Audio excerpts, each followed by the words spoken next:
When you speak about God, there's a lot of emotions that come up amongst people. Everybody's got their own opinions and these big emotions and their own experiences where they've connected with the divine, or they may have experienced a lot of disconnect from the divine. And because of that, we all have our own story behind it. But how do you connect to the source? How do you connect to God? Especially if you don't understand who God is, or you have a limited perspective of God, or your perception of God is different than mine, which is different than somebody else's. So learning how to navigate that conversation with other people is really difficult. Here's what I'm going to share with you, right? I went to Morocco. I was in Marrakesh, April, or it was like March of 2023, I believe. And during that time, being in the old city, being amongst the locals, I was taught by a few people that there's one God. That's their big thing. They always say there's one God, and they said it with this joy and this enthusiasm. But they weren't trying to limit me in following in the same way that they do, or connecting in the same way that they do. They just wanted me to be on the same plane and be like, yo, there's one God. Like, however you make that connection, I don't care. But can we agree that there's just one creator of this entire vast universe? And the creator expresses itself in a multitude of ways and has provided us infinite amount of ways to make that connection. So I'm going to help us get a big picture of who God is. And then we're going to hone it down and figure out how you can make that individual connection for yourself. We on this planet, us Homo sapiens, right? We are on Earth, and Earth surrounds one sun, or our sun, our star, one star. And this one star is in a galaxy, one galaxy known as the Milky Way. This sounds familiar, right? Have you considered how many stars are in the Milky Way? You ever been curious about that? Here's the answer. From what they know, there are about 100 billion stars in the Milky Way, in one galaxy, in our galaxy. That means there could potentially be 100 billion other solar systems. I don't even know what a billion looks like. I can't imagine 100 billion pennies, so I can't quantify what that looks like. I just know it's vast. But then I went a little further, right? How many galaxies are there in the known universe? And the answer ranges somewhere between, I think it was 200 billion to 2 trillion galaxies, clusters of stars. So if you want to do a little math, have fun with this. Let's go with the low number, right? 200 billion galaxies times 100 million stars in each galaxy equals,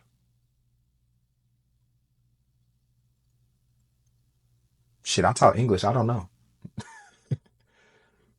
But to imagine that number and to imagine how vast the universe is changed the way I looked at the stars. It changed the way I looked at the sky when there are no clouds in it. And it changes the way I look at, or try to make that connection to God being so vast.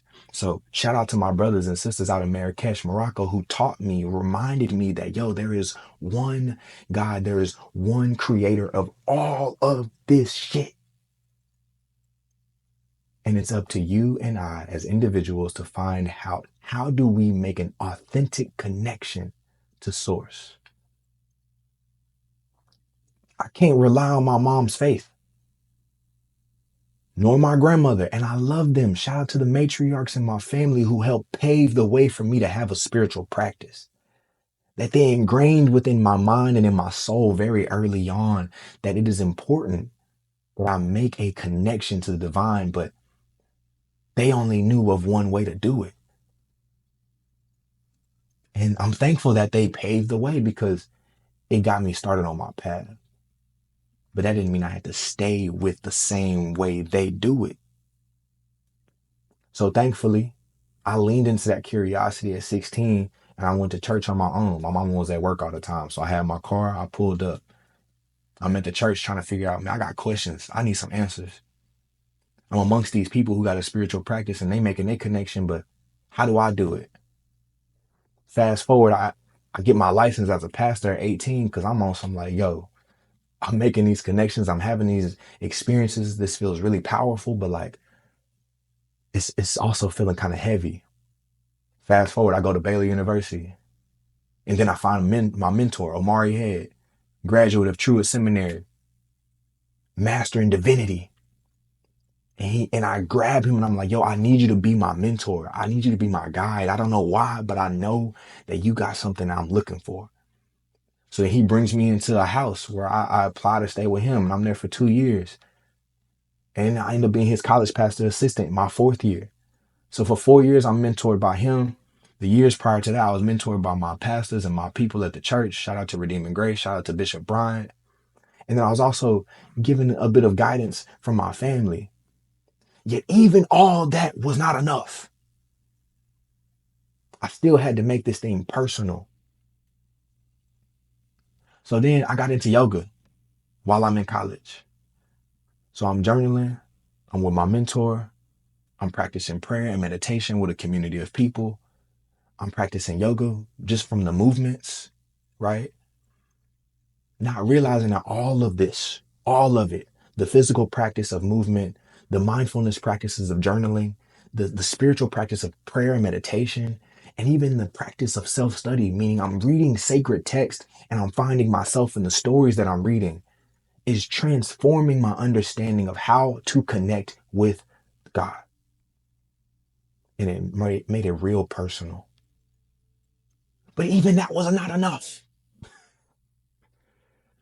because I still had more questions.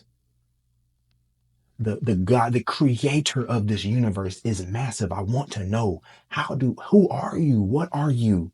What are you doing? And why are you so subtle and so felt and experienced in my life? So then I opened up the sanctuary. I was like, bro, it's got to be more people who are in this journey too and got questions. And some people have some answers because I know on my path, I've gained a lot of wisdom in my constant pursuit of spiritual understanding and personal development. But I still don't know. I have a glimpse. I keep getting small glimpses of who God is, but I don't have a full understanding. And I know for a fact you don't, and your mama doesn't, and your daddy sure don't, and your grandma definitely doesn't, and your spiritual teacher and your guru and your life coach has the full scope of who God is. So before I try and get a better understanding of the vastness of the creator, I had to get a better understanding of who God is within inside of me. Am I not of God? If God is in all things, right? If the source of creation has also sourced all of creation and I have been created, my physical body is a creation of evolution. My mind is a creation. My spirit had to come from somewhere. And the teachers that I've had along my path had to learn from somebody. But who was my teacher's teacher? And who was my teacher's teacher's teacher? And then who did they learn from? Who was the first teacher? All of these questions, all of this contemplation about who God is what yoga is all about. The word yoga comes from the root word yuj or yog, which means to unite, to bond, to come together. That means to eradicate any type of division that might be between me and source. But then again, I have to ask, if source is in all things and within inside of me, then any division that's there must be imaginary. But how do I peel back all of the layers of division that I might not be consciously aware of in this moment? Because if I'm eating my food, even in that statement, I am eating my food, right? So my food is separate from me. But then when I eat it and it fuels my body and it fuels my mind, then what I have consumed becomes a part of me and it does something to my body and my mind. So was there any separation? When did it blend together? Has it always been together? If I'm sitting in a group of people and we are all vibing and time is flying by, you know, we having a good time, laughing, joking, smiling, loving each other, and I don't feel that sense of separation or that division until somebody from outside the circle comes in, and now I'm judging them and I'm a bit hesitant to make that connection with them. Is it because I've already built the strong connection with the people around me, or is it because I have these preconceived notions or these conditioned ways of thinking that already make me view somebody else as separate from me because of what they wear, because their hair, because their skin color, because their accent, because of the music they listen to? You see what I'm getting at? So the division that I have in my mind is due to me believing and have being taught that there is some separation between me and others. But if I can find God in all things, in my food, in my friends, in my plants, in nature, in my breath, then I realize that I have a constant connection with the divine. And the only thing causing that disconnection is me. It's my mentality. It's my mindset. Scripture says, be transformed by the renewing of your mind. So yoga chitta vritti narodaha, according to the Yoga Sutras, chapter 1, verse 2 says, yoga, the practice of uniting, is to cease to identify with the fluctuations of the mind. That means when my mind and my emotions and my thoughts and my feelings and my actions are constantly changing, I must maintain a sense of stillness so that I can be aware of what is not me and then remind myself of the connection that always is there, that connection to self. But when everything is constantly going on and there's a lot of happenings and things are shifting, then yes, it's difficult for me to practice yoga, to practice unity, to experience that constant connection to the divine. I just listened or I heard somewhere recently that God is a presence that's never absent. I think that was Michael Beckworth. So consider that. It's a presence that's never absent. You have not been alone. You never were. I was never by myself. I thought I was. At times I felt like I was, but it's a presence that's never absent. My breath is always there. So obviously, if God is in my breath, then I always have God with me, even until my last breath. Because then I just transition into something else, right? It's a spiritual realm. That my soul finally breaks free from this physical body and this mind, the limits of my understanding on this planet, this one planet that circles one of trillions of stars. And then maybe my connection to the divine is it transcends my worldly understanding of who God is based on what my people, my family, my culture, media, my pain, and my experiences have taught me about who God is. So this connection, this practice of uniting or becoming closer to God it starts first with you making a personal decision to contemplate. who God is, to contemplate on how God shows up in your life, and to be real with yourself and say, how have I complicated the connection between me and the divine? You got to acknowledge your part. You've made some of this difficult.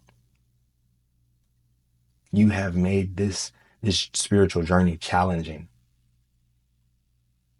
And it wasn't intentional.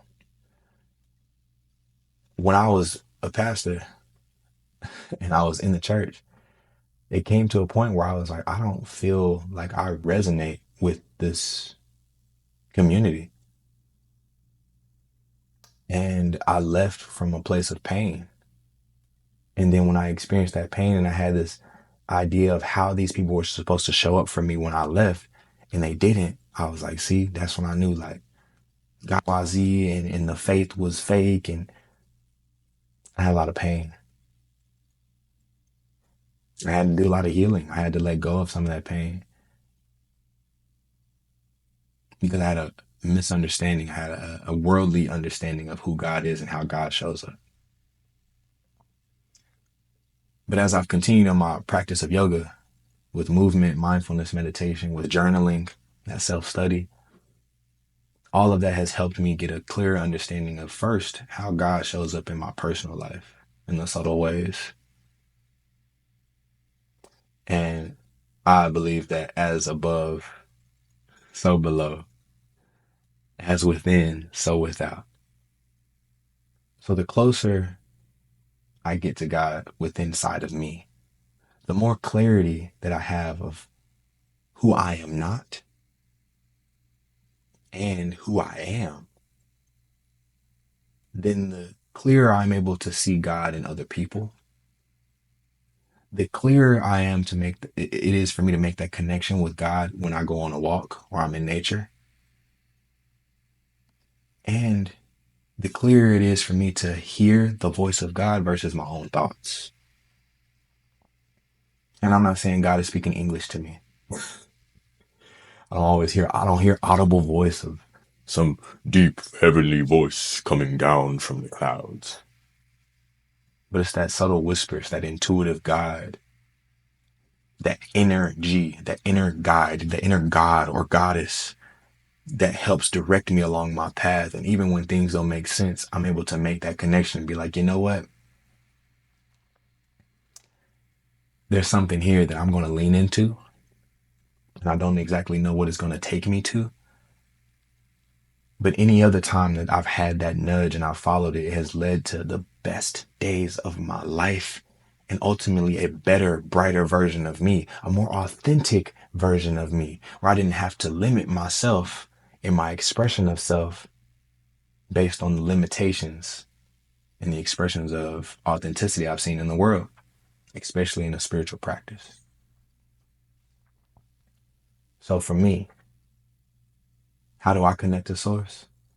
There's a multitude of ways. There is no one way. God is in all things. God is everywhere, omnipresent within inside of me and surrounds me everywhere I go.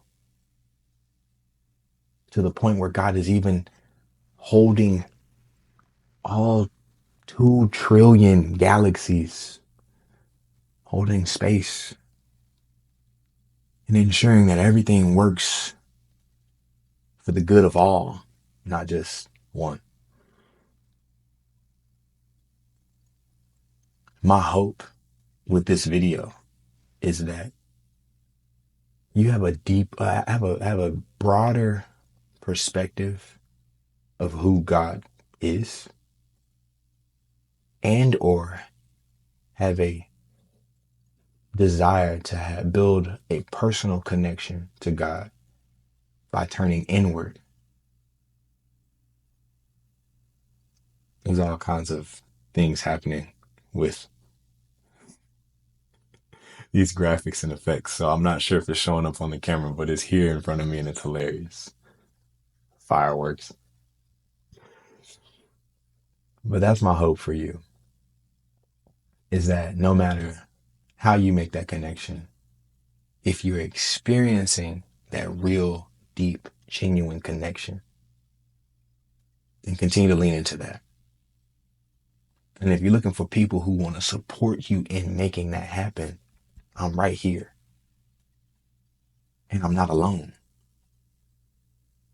But collectively in the sanctuary, there are more and more people like you and I who are aware, but maybe a little lost, who have experienced the divine, but maybe have been a bit overwhelmed with the concept of something so grand, so powerful, so vast and invisible, making that connection with someone like you and I. That makes us feel so small. Yet I want to let you know it's not to be feared. It's something to be revered. It's not something you have to be disciplined in, but it's best if you're devoted to. And I want to help you in that journey. Because much like I've shared in this story, I've had so many people prior to me who've helped pave the way for me to make that connection. And then I've taken it and done even greater things and have experienced even more. And I know that I'm just getting started. So I want to invite you to come with me.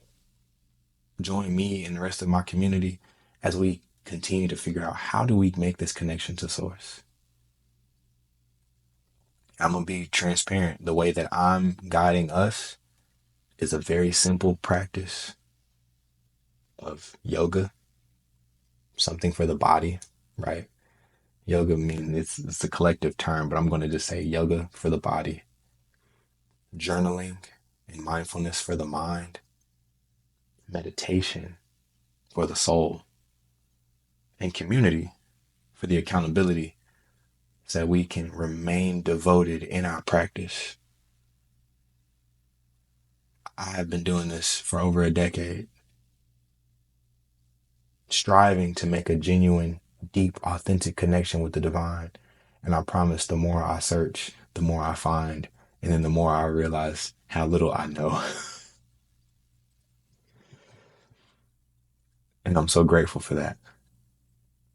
And I hope that you will be willing to just go on that journey with me and with the rest of us. You don't have to do this alone. And to be honest, it's so much more difficult when you try and do it by yourself because there is no separation.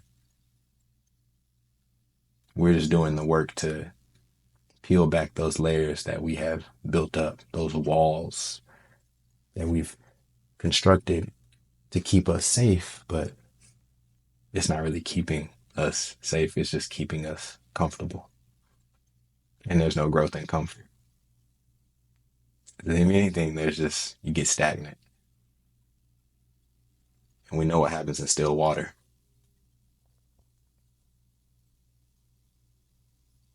So I love you. Take care of yourself. Honor your sanctuary. Continue to prioritize your connection to the divine, even in the subtle things like your breath. And if you're looking for a community of people that's doing the same work, you can find that link in the bio. But take care of yourself. I'm looking forward to just seeing what happens when us human beings are able to transcend the division that we've created in our own minds and remember that is to remember who we are and what we're here to do. Take care, friend. We'll talk soon. Peace.